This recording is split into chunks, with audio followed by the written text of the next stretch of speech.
चलेगी अब चले। हाँ तो पहले मेरे को ये काउंटिंग नहीं दिख रही थी। आज हम यहाँ पर अटरू ब्रजमोहन जी सोनी जी का मकान, जहाँ पर भाई साहब जी किराए से रहते हैं।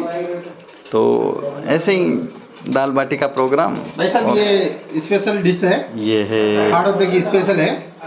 अगर किसी ने ऐसी डिश खाई हो तो कृपया एक बार नाम जरूर बताना क्या है ये बात दिखाना भाई साहब। जी भाई साहब ये स्पेशल बनाया है भाई साहब। ये उपड़े हैं, उपड़े वो ये हमारे खंड के खंड का रेवा भाई साहब मुकेश जी बनाई थी, लड्डू बनाए थे। ये हाड़ौती में लड्डू का कच्चा माल है ये मोतियों के लड्डू कहते हैं इसे, मोतियों का। ये जो आज हमारे रसोई बन रही है, इसमें मुख्य हलवाई की भूमिका में भाई साहब सुरेश जी सैनी, सखंड का रेवा अटरू, इन्हीं के हाथ से आज ये दाल, ये बेसन कट्टे डालते हुए, ये तरी दिखाते हुए मुख्य हलवाई, और इन्हीं की ही सहायक भूमिका में दीपचंद जी, सहायक नहीं मुख्य भूमिका में भी कह सकते हैं भाई साहब दीपचंद जी हमारे नगर कार्यकारिणी के सदस्य हैं, वरिष्ठ सदस्य, सेवा प्रमुख श्रीमान, सेवा प्रमुख हैं।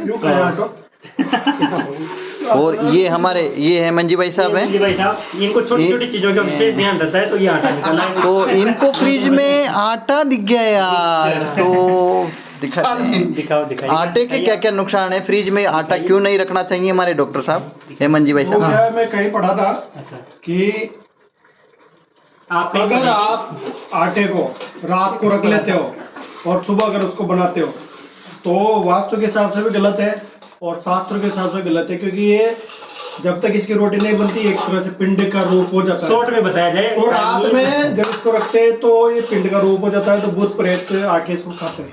ओह, इतनी बड़ी गंभीर जानकारी भाई साहब। नहीं रखना है, इसलिए जब पुराने जो टाइम था उस समय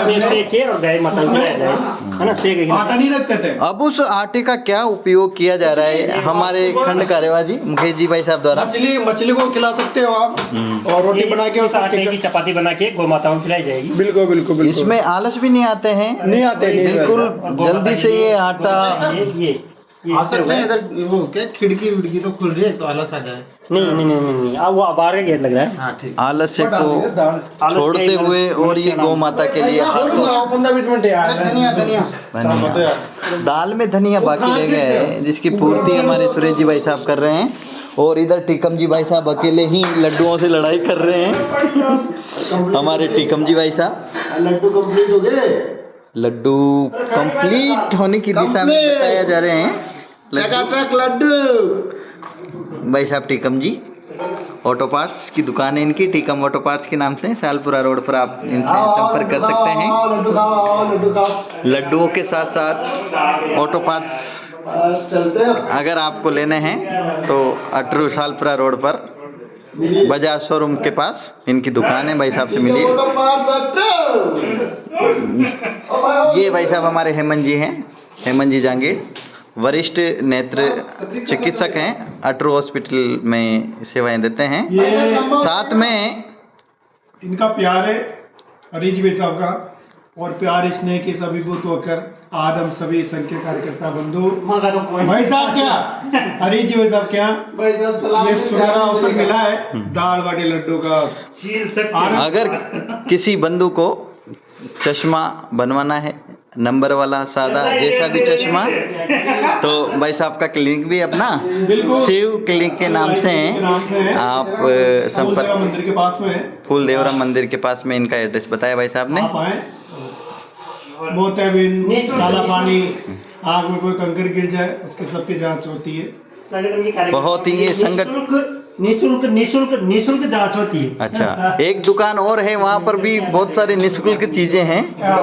एक ये भाई साहब मुकेश जी हैं, स्टेशनरी की दुकान है इनकी, और निःशुल्क शिक्षा देते हैं।